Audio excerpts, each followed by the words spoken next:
Hi, this is Adam Carroll and the show UN This Week. And we are going to be speaking today about Nigeria, the current crisis that's erupted over there around police brutality. And on our show, we'll be having Juliette Paauwe from the Global Center for the Responsibility to Protect. And we'll be speaking with her in just a second. We do this show on various YouTube and Facebook platforms and Muslim Network TV. And the focus is usually on human rights in the world. So, Juliette, welcome to the show. Thanks so much. Thanks for having me. It's a pleasure. Thank you. Yeah, thanks. And Juliette conducts research as senior research analyst and focuses on Cameroon, Nigeria, Sudan, and South Sudan. That's quite a lot. And Juliette leads the Global Center's work on Group of Friends of R2P in New York and is involved in the center's work on UN peacekeeping, protection of civilians, and international justice. And Juliette, you are from Denmark or from Netherlands? The Netherlands, yeah. Netherlands, yeah. You're fluent in Dutch and you speak Danish and German and French too, to some extent. But you're like a walking EU, except with better human rights. I was wondering if you could say a bit more about the center and about your role. Sure, absolutely. Well, thanks again for having me. It's super excited, and it's timely to also discuss Nigeria today. So thanks for that. I will briefly introduce the work of the Global Center for R2P. So our work focuses mainly on the implementation of the responsibility to protect, which is a global norm or a political commitment that was unanimously adopted in 2005 at the World Summit by all heads of states and governments. And R2P is aimed at preventing and halting genocide, war crimes, crimes against humanity, and ethnic cleansing. And we also refer to them, and I will also do that today, to atrocity crimes. So R2P stipulates that every state has the primary responsibility to protect its own populations against these four crimes. And the international community has a responsibility to assist and help those states, every state, in meeting those responsibilities. And if a state is manifestly failing to do so, then the international community must be prepared to take appropriate action in a timely and decisive manner in accordance with the UN Charter. So to translate this commitment into action, R2P has been implemented through the so-called atrocity prevention lens. And that is exactly what we at the Global Center are also applying when we are looking at particular country situations. So we're looking to human rights abuses and violations, but particularly those that can escalate into atrocity crimes and whether there are risks of atrocity crimes. So that means that currently we are monitoring over 20 countries where we think that there is a risk of atrocity crimes or where atrocity crimes are being committed. We also do advocacy around those country situations. We help states building capacity and influence decision makers on how to prevent mass atrocities. And we provide advice and help to mobilize timely action in countries where it's escalating. And you mentioned we have a couple of projects like peacekeeping, Group of Friends of R2P, Global Network of R2P focal points, the protection of cultural heritage. We have a small office in Geneva, which focuses on the Human Rights Council, and I am based in New York with the rest of my colleagues, mainly focusing on the Security Council. So that's a brief introduction to our work. Yeah, well, it's great, and I've been impressed with the center's ability to engage nation states, member nations of the UN. It's not easy, and often, especially before the pandemic, it was clear that you could get response and involvement from a whole range of nations. But of course, now in the pandemic, it all has to be online, and So that's something that we're all getting used to. As far as the work that you do, just before we get into discussing the situation in Nigeria, I was wondering about these group of friends. Well, who are these nations that are supportive of R2P? Because not all of them are. Right, and even within the group of friends, there are sometimes disagreements because it's one of the biggest groups actually at the UN. It's 45 members, 54 member states, sorry, with and the European Union as a regional organization. It's cross-regional, so we always make sure that together with the co-chairs, that if we want to expand the group, that they also always should come in pairs, so not only having the global north, but always like having a cross-regional representation. So yeah, it's 54 members, and we are acting as a secretariat. So we are doing the supporting work behind the scenes, because it's and we also want it to be a very state-led initiative.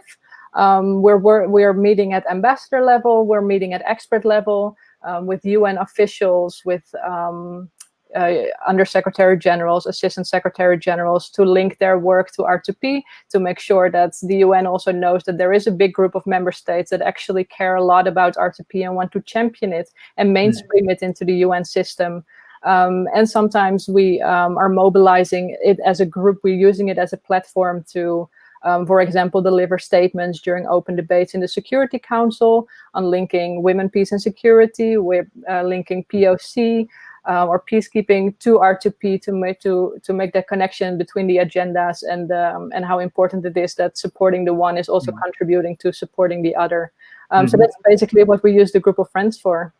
Yeah, well, and just to remind people that R2P is responsibility to protect. We're all used to using that. So R2P as an important concept in atrocity prevention, genocide prevention, and stopping these war crimes and so forth. There are nation states that are doubling down on sovereignty, and that it's not making the point, or making their point, that it's none of anyone's business but their own if they persecute and massacre their own civilians. And then, of course, oppression takes many forms. But as far as the work of the group of friends, how do you, or how does the center promote this ideal of R2P, especially regarding the most severe crimes? Yeah, that's a very good question. And of course, like the sovereignty discussion, and some countries currently having a different opinion on that than others, is a very big challenge, of course, for implementing R2P, and also for anyone working on atrocity prevention, or even human rights prevention, or human rights protections. It has been extremely difficult to have the group of friends as a group unitely talking about specific situations, unfortunately. We are slowly trying to introduce that, because of course you can understand that many have like economic ties, or political ties with particular country situation, that makes it extremely difficult to have a united one voice of the 54 members. But yeah, we're trying our best to, and that's why we also focus a lot on like bilateral like influence there. Like, for example, recently also on Canada calling out like China during debates in the General Assembly. Those kind of steps are very important, and that is also why we sometimes prefer to work individually with states, because then you can accomplish more than if you want the group of friends as a 54 member states want to do something like collectively, which is like difficult because of all the internal preferences and politics. Well, then that brings us to, the African countries, all different from each other, and specifically Nigeria. I'll just read from today's Washington Post. In the 2 weeks since Nigerians began flooding the streets to rally against a police unit widely viewed as abusive, Overseas megastars such as Beyonce, Rihanna, Cardi B, and Drake have thrown their fame behind the cause. Now the protest is dominating social media feeds on practically every continent, and by Wednesday had made its way into the US presidential race. The United States must stand with Nigerians who are peacefully demonstrating for police reform and seeking an end to corruption in their democracy, Democratic candidate Joe Biden said in the statement. So again, that's one way to frame it, and make it interesting to American readers. But as far as this report and your concerns go, what is happening? What is suddenly blown up in Nigeria?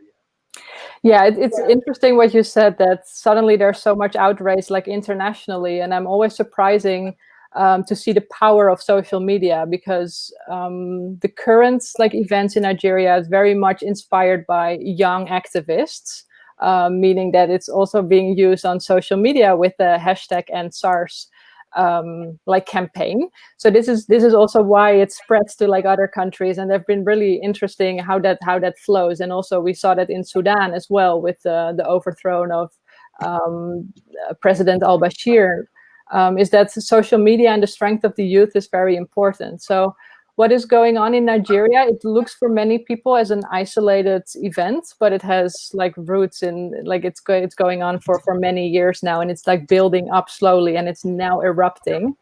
So what is going on is that since the beginning of October, thousands of protesters have taken to the streets across Nigeria and the big cities mainly, to call upon the authorities to abolish this police unit that you refer to. It's the Special Anti-Robbery Squad, or SARS.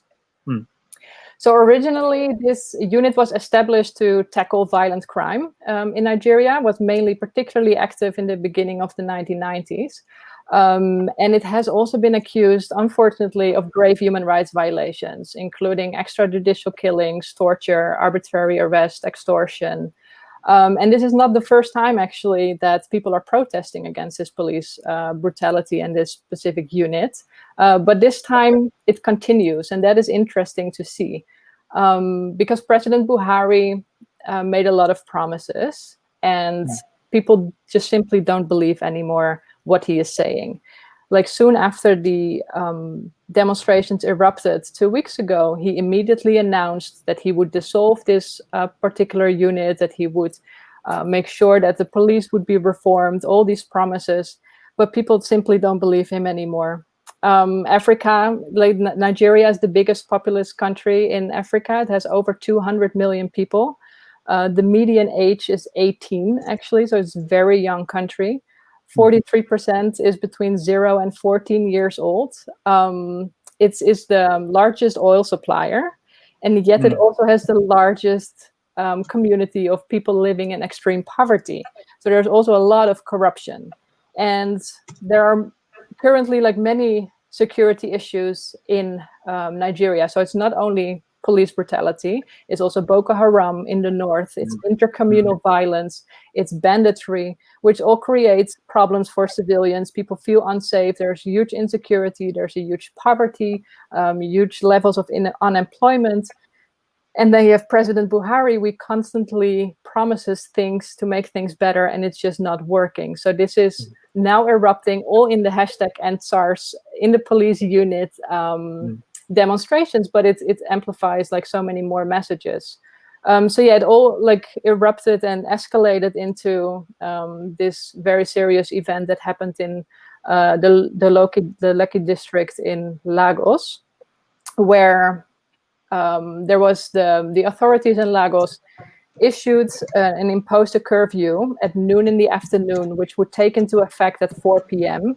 While people were still out on the streets to demonstrate. So eventually people didn't want to leave.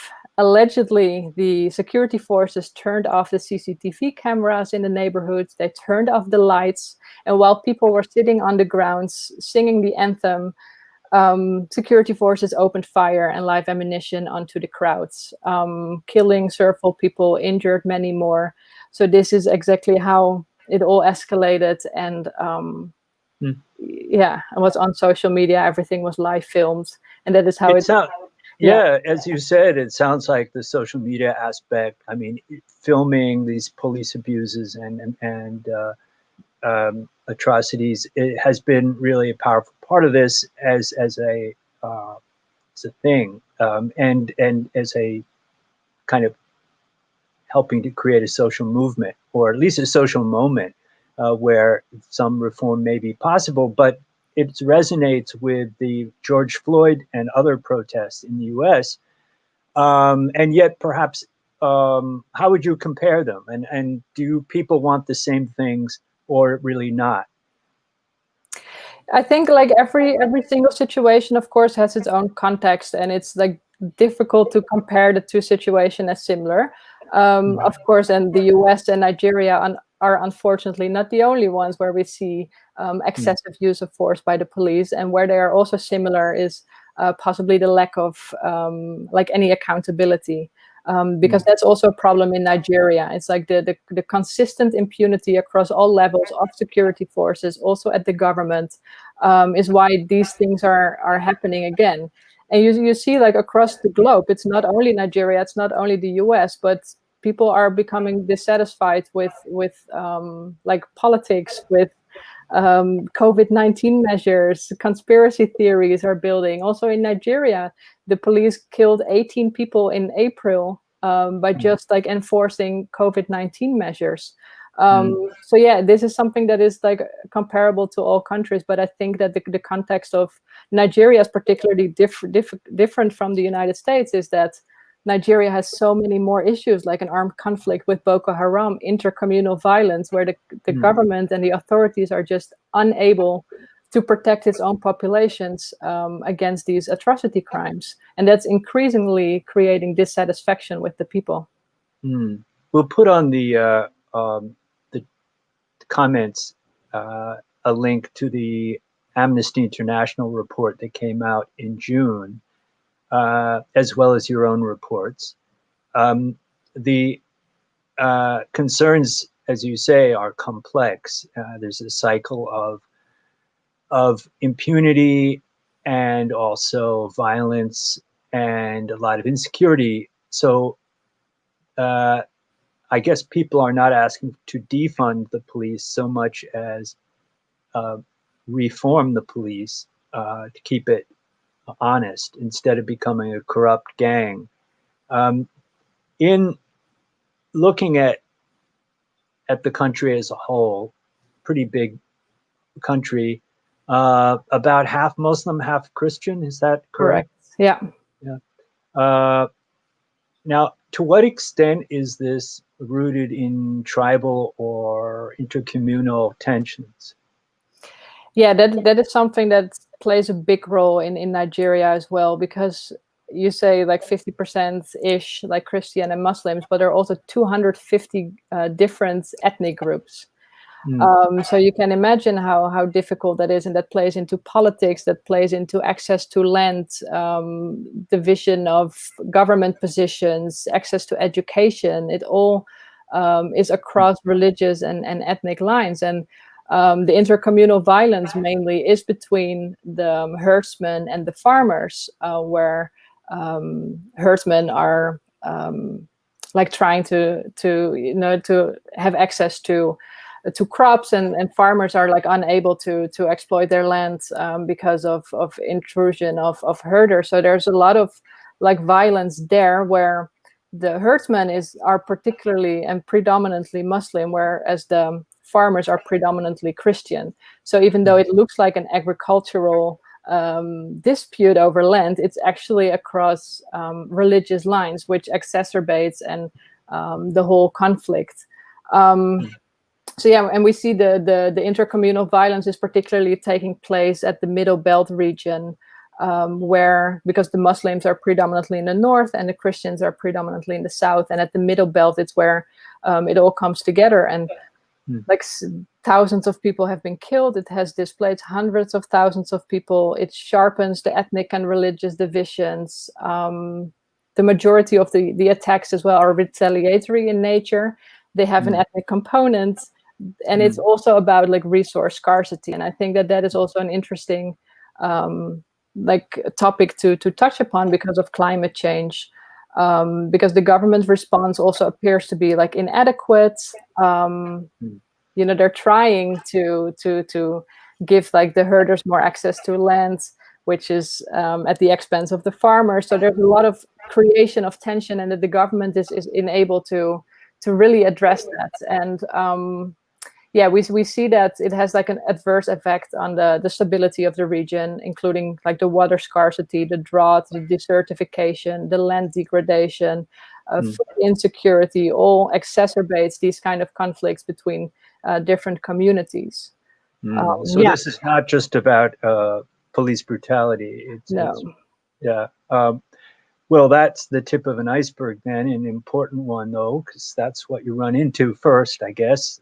I don't know, but as far as the what one deals with, the pressure now is to reform this police unit and to hold responsible those who have been killing protesters, peaceful protesters.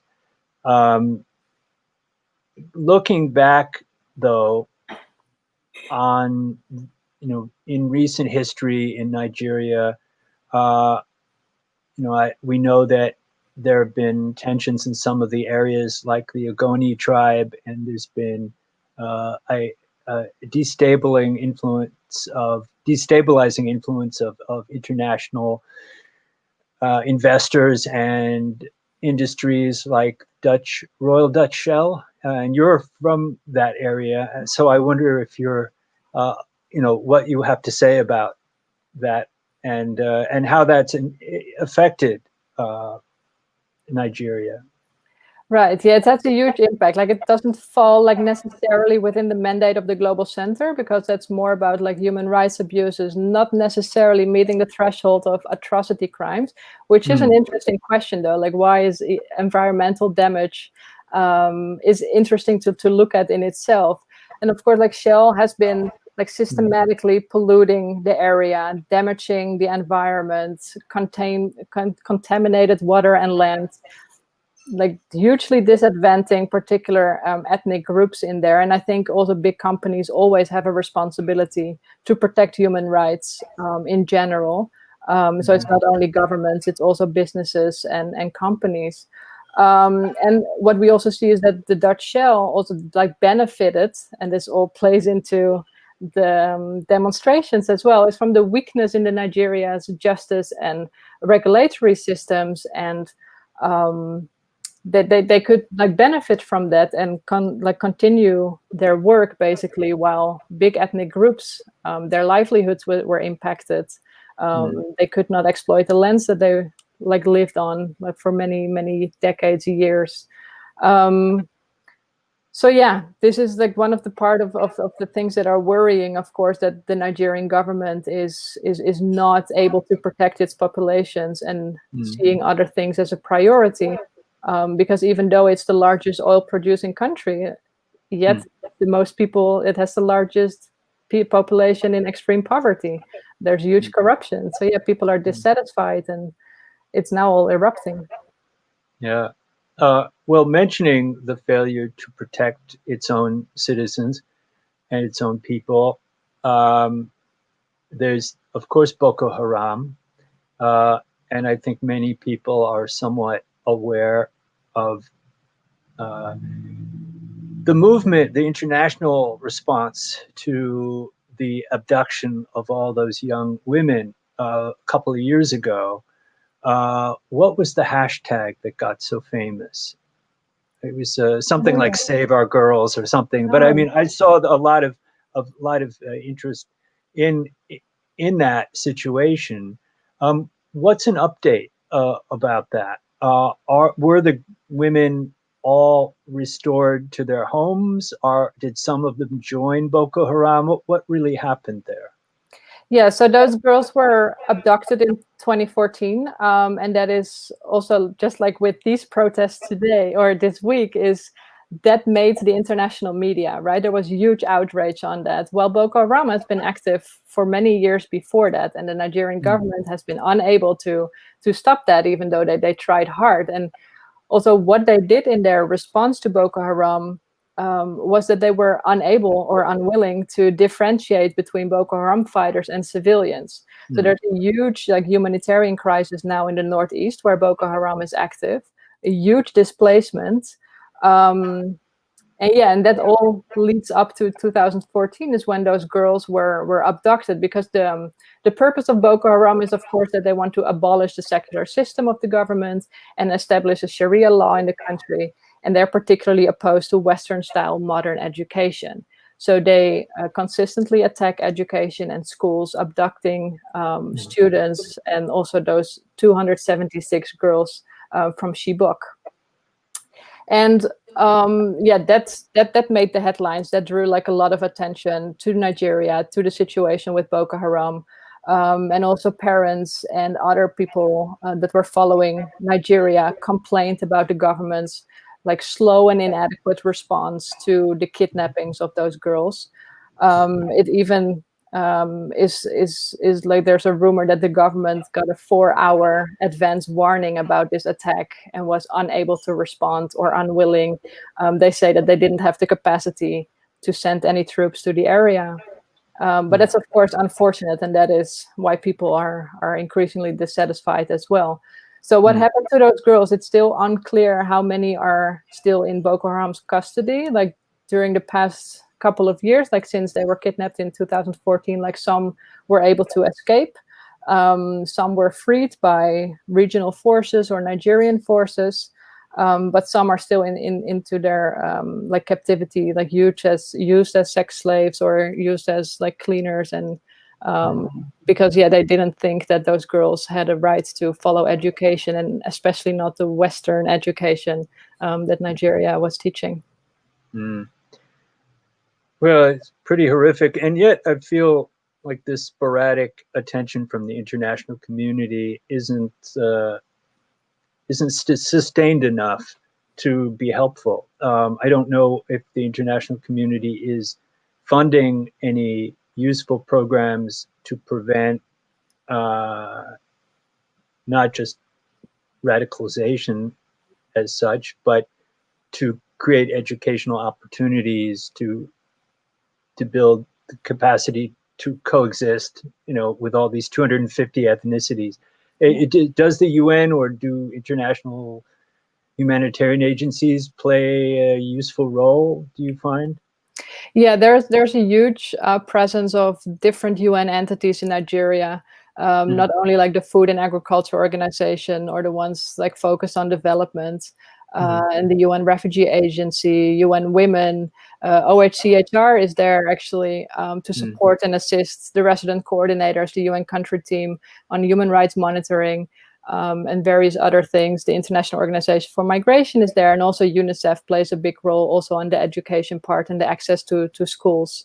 So there's of course tons of humanitarian organizations, because the humanitarian situation in the north is dire. So there's a lot of attention on that as well. But you're absolutely right. There's like, especially in New York where we are based, there's not much like opportunity to discuss Nigeria. It's not officially on the agenda of the Security Council, and it sometimes it's useful that, for example, in 2019, the Special Rapporteur on Extrajudicial Executions, Agnes Kalamar, made a trip to Nigeria and had some great statements afterwards, which is important, and it shows that there is still interest of the international community, of course, in improving the situation.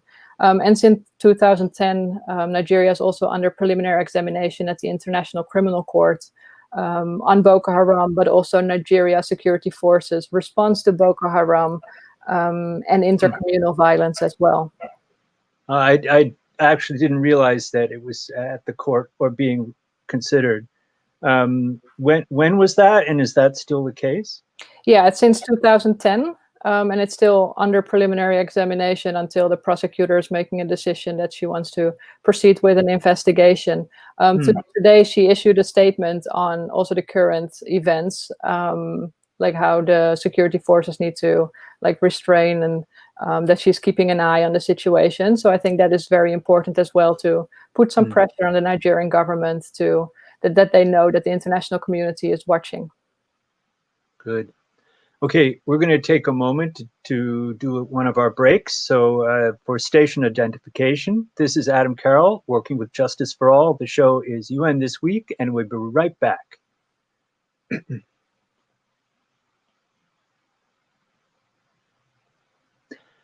And we're right back. This is Adam Carroll with UN This Week, and guest this show is Juliette Paauwe from Global Center for the Responsibility to Protect. And we're speaking about Nigeria, specifically the current crisis and the attention, the international attention to the many complex tensions in Nigeria. You know, when I was a kid, we heard about Nigeria, specifically Biafra, which I believe is in Nigeria.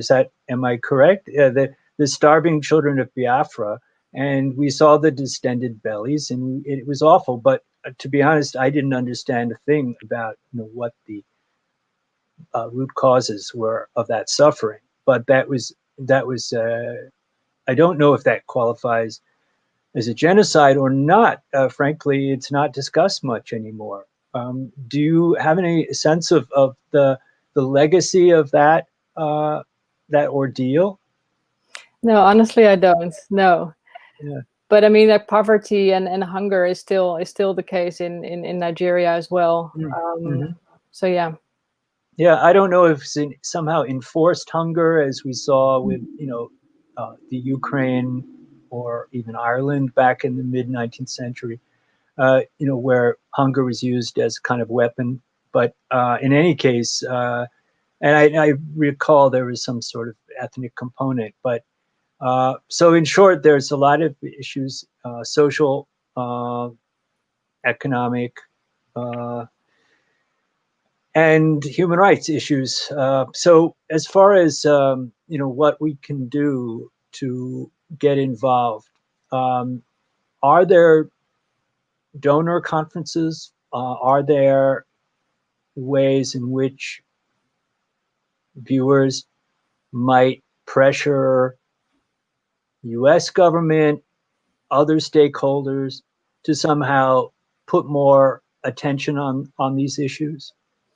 Yeah, I think that's always a good idea, to find those states that can have an influence on the Nigerian government, to exert some pressure so that they can do some bilateral like influence on the country. Like we saw today that Canada issued a statement, the United States issued a statement.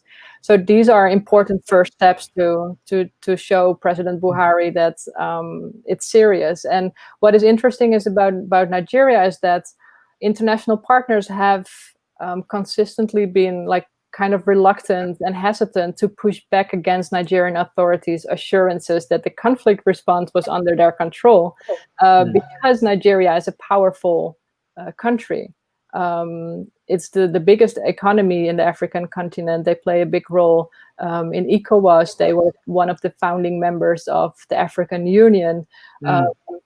So yeah, they have like significant resources and regional power, which results in a greater like stature vis-a-vis the international community. So it is important that we identify those states that have an influence on the Nigerian government, and also because Nigeria's problem with Boko Haram is not only Nigeria's problem anymore. It's the whole Lake Chad Basin, it's Cameroon, it's Chad, it's flowing over borders. So that's also important that the region takes action, in particular on Boko Haram. But if we talk about the police brutality, then identifying any states that can have an influence, that is a very useful tactic.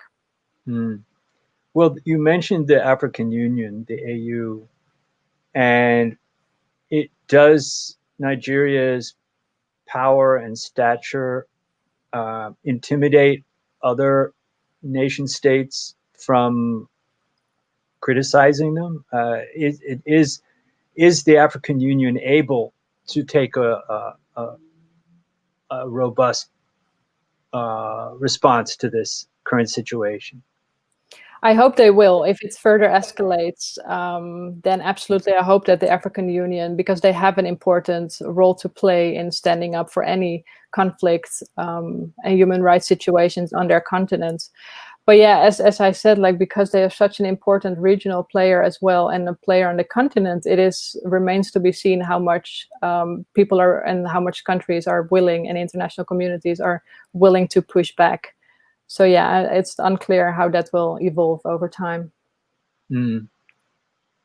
Well, I think we'll be watching what happens next, and I hope people will use that hashtag if they like to tweet, and perhaps connect with Beyonce and all the rest to raise awareness. I think if anyone here knows Nigerians, have a conversation and see if you can be a supportive ear at least, because it must be a stressful time. But yeah, is there anything else that you would suggest viewers might want to do? They can certainly visit your website, but is there anything else that you would suggest? No, if viewers have the opportunity to influence any members that can have an influence on the Nigerian government, or if they are in Nigeria themselves, like join the movement, yeah, support organizations that are able to exert some influence on the government, and yeah, and focus on human rights protections, focus on atrocity prevention, because that's important here as well. I was wondering, is President Buhari a Muslim? Yes, he is, but he's endorsed by the Christians as well. Because I wonder if other Muslim countries or the OIC itself might intervene here, not to make it into more of a religious issue than it is, but just to use moral authority, for good government, for the sake of responsible policing.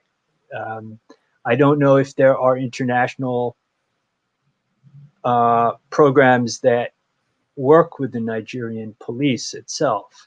I don't know if that's something that the UN does so much, but there seems to be, and again, without trying to impose, because I imagine that there are several governments that are working with and also halted their support to Nigerian forces over human rights violations in their response to Boko Haram. So that's also something that we advocate strongly for, that stop assistance, financial assistance, instead train them on human rights, train them on international humanitarian law and rights during police custody, because that is important going forward. Well, a lot to work on, and perhaps another time we'd like to discuss, you're working on some really challenging situations, Cameroon and South Sudan itself. So we would love to have you back, trying to educate ourselves about these situations, and not just as places that we turn our heads away from, not just being repelled by suffering, but looking at what can be done to help. And maybe there is a way for groups here to look up and research civil society in Nigeria. I'm sure it's rich, and figure out, is there some way to get involved in a appropriate way. So this is something that the Muslim community might do, for example, link with Muslims there. Hopefully not with Boko Haram, but with with other groups. That it's just to end on a more hopeful note about coexistence. Do you find that there is intermarriage? There is a strong movement to build interfaith and intercultural relationships in Nigeria? Yeah, I think there's definitely a basis for that, because it's of course not only about conflict and violence. There's of course, everyone wants to coexist peacefully. It's just that certain circumstances in Nigeria are particularly difficult for those communities, like access to land, access to water scarcity, fighting for scarce resources, that is making it more difficult. So there's definitely a need for addressing like the drivers of conflict, reconciliation on a local level. Stabilization efforts are necessary to build those resilience, to also make sure that the communities are not driven towards joining extremist groups. So there's definitely like a basis for reconciliation and peaceful coexistence, absolutely. Mm. And yet we have the comment here on the screen that from one of our viewers that there's still gunfire, as we speak. So this is a very urgent situation, and we need to take it very seriously. So thank you very much, Juliette, and thank you for this. And to all the viewers, please join us in the next show, which will be with a speaker from Asia Center, speaking about Asian human rights and how to protect that. So again, thank you, everybody, and